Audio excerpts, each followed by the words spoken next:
네, 한미 정상회담 예정된 시각보다 조금 늦게 시작된 뒤에 새벽 4시쯤 마무리됐습니다. 2시간 20분 회동이 이뤄진 건데 보다 자세한 내용들 짚어보겠습니다.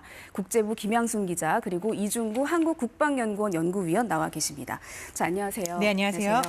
자, 먼저 대통령 취임이 이제 6월 4일이었으니까 한 84일 정도 만에 정상회담이 이뤄진 건데 우리 시각으로 원래는 1시 15분에 예정이 됐었는데 좀 늦게 시작이 됐어요. 어떻게 보셨습니까? 일단 앞에 행정명령 서명하면서 취재진들과 진압이 좀 길어졌거든요. 네. 그러면서 우리가 이제 순차적으로 좀 수면이 됐는데 사실 이제 모두 발언 초반에는 딱딱한 얼굴이었는데 상당히 여러 차례 웃으면서 끝났습니다. 이 정도면은 트럼프 대통령의 마음속에 들어간 거 아니냐라고 네. 제가 현지 관계자들 몇 분에게 이제 바로 이제 텍스트 메시지로 어떻습니까? 라고 물어봤어요. 네. 그랬더니 이제 현지 대사관에서 우리 측에 이제 로비를 담당하시는 분들 그리고 이제 의회에 계시는 분들께서 이 정도면은 굉장히 트럼프의 마음을 읽었다고 본다라고 이야기를 했습니다. 이게 이제 이재명 대통령이 남북 간의 협력을 이야기하면서 우리가 북한에다가 이제 경제 협력을 하면서 트럼프 대통령이 북한에 트럼프 월드 즉 리조트를 지어도 좋지 않겠냐. 거기서 골프를 치면 좋겠다라고 했더니 트럼프 대통령도 골프를 좋아하잖아요. 그때 살짝 입꼬리가 올라가면서 네. 이제 웃음이 나왔고요. 두 번째 크게 웃음이 터진 거는 오히려 우리가 앞서 이야기했었던 그 SNS의 돌발 발언이 있었잖아요. 그래서 한국에서 일어날 것 같지 않은 일이 일어났다. 뭐 숙청 이런 얘기를 했는데 여기에 대해서 이재명 대통령의 답변이 아주 좋았습니다. 이재명 대통령이 이거는 한국의 그 계엄 상황 이후에 벌어진 일이고 특별검사가 하고 있는 일인데 이건 내가 관할할 수 있는 일이 아니다라고 했더니 이제 특별검사라는 이야기가 나오니까 트럼프 대통령이 본인도 이제 특검에게 당해봤던 그 전력이 있거든요. 그래서 본인을 수사했었던 잭 스미스라는 네. 특검의 이름을 꺼내면서 이제 그 자리에 앉아 있었던 트럼프 측 인사들이 잭 스미스 정말 제정신이 아니었지, 약간 아픈 사람이었어라는 이야기를 하면서 크게 한바탕 웃음이 터지기도 했습니다. 그렇군요. 물론 뭐 비공개 회담에서 또 분위기가 바뀌었는지 아니었는지는 그 이후 상황을 좀 더 지켜보면서 얘기를 들어봐야겠지만 뭐 트럼프의 돌발 발언도 있었고 전례를 볼 때 다른 정상들과 했던 얘기들도 있던 걸 볼 때 걱정하는 목소리가 많았는데 그런 걱정할 만한 분위기는 아니었던 것 같아요. 걱정했던 것보다는 훨씬 더 온화하고 친근한 네. 분위기였다라고 평가를 할 수 있을 것 같습니다. 다만 돌발 발언이 한 두 번 정도 있었어요. 이렇게 덜컥 거렸다라고 볼 수 있는데 첫 번째는 그 미군 기지 소유권 발언이라고 볼 수 있겠습니다. 우리가 이제 사실 주한미군 감축 문제와 관련해서 이제 어떻게 돈을 더 요구할 것이냐라는 걱정을 많이 했었는데 여기에 대해서 전혀 예상하지 못했었던 미군 부지, 그러니까 미군이 사용하고 있는 그 부지 임대를 하고 있는데 이거를 우리가 가지면 어떻겠냐, 나는 그것을 원한다라고 이야기를 했고요. 그다음에 두 번째로는 한일 관계를 이야기를 하면서 한국이 고집스럽다라는 이야기를 했습니다. 고집스럽다라고 이야기를 한 배경이 이제 위안부, 우리 일제강점기의 위안부 여성 문제거든요. 이 위안부 여성 문제에 대해서 한국이 여기에 대해서 계속 생각하고 있다. 내가 과거에 이 문제가 몇 번 해결됐다라고 생각을 했었는데 아직도 해결이 안 됐다라고 하면서 일본은 앞으로 나아가고 싶어 하는데 한국은 고집스럽다. 좀 전진하면 좋겠다라는 이야기를 했습니다. 근데 문제는 이제 위안부 발언에 대해서 일본 측도 상당히 미온적이었거든요. 네. 근데 일본의 미온적인 반응은 이야기를 안 하고 한국이 좀 미온적이다라는 이야기를 했습니다. 하지만 이 부분에 대해서 저는 좀 다르게 생각할 수 있는 게 이 위안부라는 문제는 한국이 피해자라는 게 명확한, 전 세계적으로 아주 명확한 사안이거든요. 근데 이제 일제강점기와 한국과 일본의 역사 문제에 대해서 트럼프 대통령의 머릿속에는 위안부라는 사안이 아주 명확하게 들어있는 거예요. 오히려 뭐 지소미아라든지 한일 정보협정이라든지 이런 이야기를 했으면은 우리가 대답하기가 좀 곤란할 수도 있었을 텐데 위안부 이야기를 계속하니까 일단 트럼프 스스로도 한국이 피해 국가다라는 것을 인식을 하고 있고 또 거기에 덧대어서 이제 위안부 문제가 사실 굉장히 복잡한 문제라는 걸 알고 있다라고 했습니다. 그렇기 때문에 위안부 문제를 이야기하면서 과거사에 대한 인식은 내가 제대로 하고 있고 다만 한국과 일본의 관계가 잘 앞서서 나아갔으면 좋겠다라고 이야기를 했고요. 여기에 대해서도 이재명 대통령은 좋은 답변을 했습니다. 그렇군요. 자, 위원님, 뭐 시작부터 이재명 대통령이 좀 분위기를 좋게 만드는 데 성공하지 않았나 싶어요. 뭐 회견장 분위기도 좋다 얘기하고 다우존스 얘기도 했는데 어떻게 보셨습니까? 네, 이재명 대통령이 이제 맨 처음에 이제 오벌 오피스가 이제 황금색이다 네. 이렇게 하면서 트럼프의 이런 자부심이라든지 트럼프가 좋아하는 대목을 이제 짚어줬고 그 이후에 논의들이 이제 부드럽게 흘러간 걸로 보여집니다.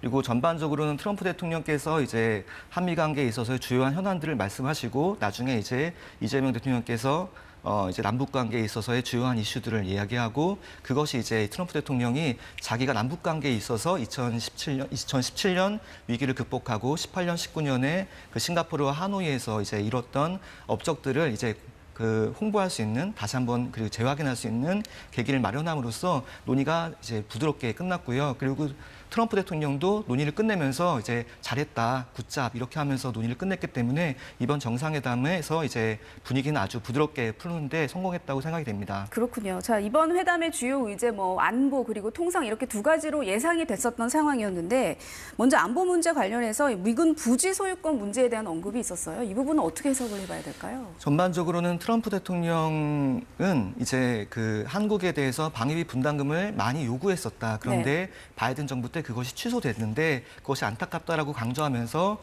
그 주한미군 기지에 대해서 미군은 사용권만 가지고 있지 소유권을 가지고 있는 건 아니다. 소유권을 가지고 온다면 미국에게 그 방위비를 줄이는데 많이 도움이 된다 이렇게 얘기를 했습니다. 네, 그래서 한국의 주한미군 기지 부지 소유권을 요청할 수도 있다 이렇게 얘기를 했습니다. 네, 그래서 이제 방위비 분담금 이슈와 연결돼서 그 방위비 분담금을 한국이 올리기 어렵다면 그걸 일종의 돌아갈 수 있는 우회로로 제시한 것 같기도 하고요. 동시에 이제 미국의 입장에서는 자기들의 본토 방위라든지 미국의 이익이 달려 있는 데 있어서 미국의 힘이라든지 군사력을 쓰겠다라고 말을 하고 있습니다. 그렇기 때문에 미국이 어떤 일이 있더라도 한국을 지켜야 되는 이유를 만들고자 한다면 이 소유권 문제 이전도 검토해 봐야 된다라고 하는 논리를 보여준 것 같습니다. 그렇군요. 그런데 이것이 실질적으로 법적으로 가능할지 그리고 소파도 개정을 해야 되고 국회에서 비준도 다시 받아야 되거든요. 이런 법적인 문제가 현대 그 21세기의 한미 관계에서 가능할지는 따져봐야 되는 일입니다. 앞으로 이제 추후 협의에 대해서 어떻게 진행이 될지 지켜볼 문제인 것 같고요. 이 50분 동안 진행된 공개 회담에서는 북한 관련 얘기가 굉장히 많이 나왔던 것 같아요. 이게 우리의 전략이었던 건지도 궁금한데 어떻게 보셨습니까? 네, 우리의 전략이었고요. 전략이 잘 맞아 떨어졌다라고 볼 수 있을 것 같습니다. 트럼프 대통령 그동안 굉장히 김정은 위원장과 나 너무 친하다. 우리 서철도 여러 번 주고받았다라고 강조를 했었잖아요. 이 부분에 대해서 이제 김정은 위원장과의 친분을 물어보니까 트럼프 대통령은 기다렸다는 듯이 정말 에피소드를 대량 방출했습니다. 평창올림픽과 관련해서도 이제 김정은 위원장이 자신에게 전화를 해서 올림픽에 참여하고 싶다라고 이야기를 해서 내가 이거를 만들어냈다라고 이야기를 했고요. 그다음에 DMZ에 방문했을 때도 DMZ 건물에 올라갔는데 정말 수많은 총구들을 볼 수 있었다라고 하면서 당시의 상황도 또 설명을 했었습니다.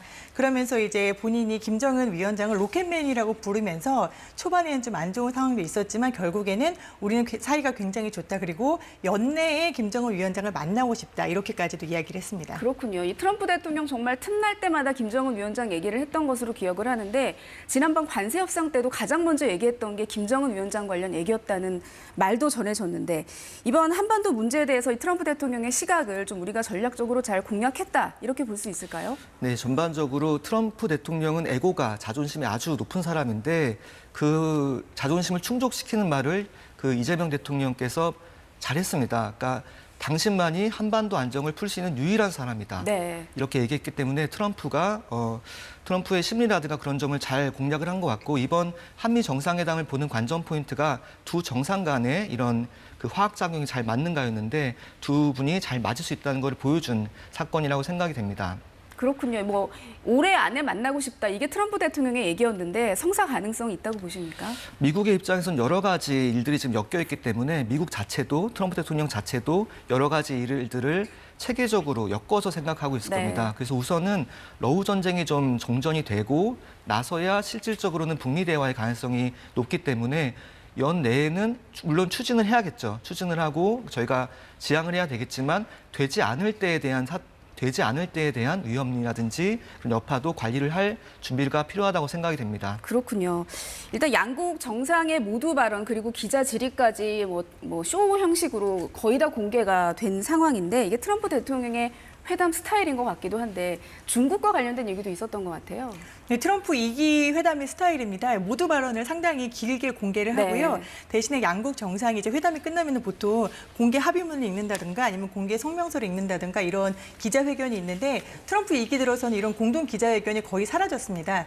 그래서 이제 이번에도 모두 회담을 사실상 54분 동안 상당히 길게 전례 없이 길게 공개를 했고요. 그다음 취재진들의 질문도 많이 받았습니다.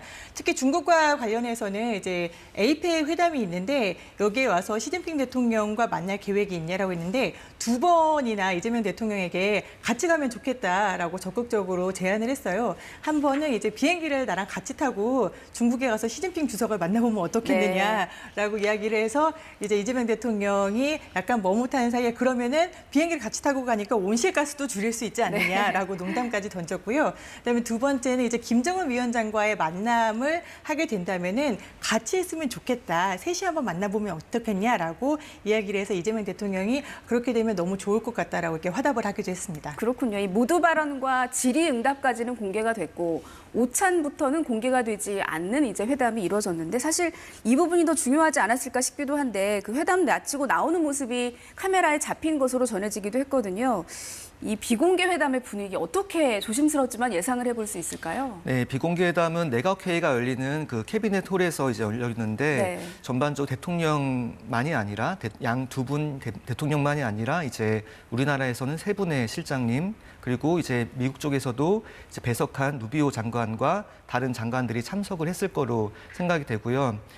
기본적으로는 그 트럼프 대통령이 한국이 지금 관세 문제에 대해서 한번 다시 협상해보고 싶어한다. 근데 그건 좋다라고 얘기했기 때문에 그런 부분들을 포함해서 사실 당장 매듭 지어지는 문제는 아니거든요. 그런 부분들을 포함해서 앞으로 협상을 어떻게 할지 트럼프 대통령이 재가를 하는 그런 과정이 있지 않았겠나 상상해 볼 수 있습니다. 그렇군요. 자, 한미 정상회담 관련된 뒷얘기까지 자세히 짚어봤습니다. 오늘은 여기까지 일단 듣도록 하겠습니다. 김양순 기자 그리고 이중구 위원님 감사합니다.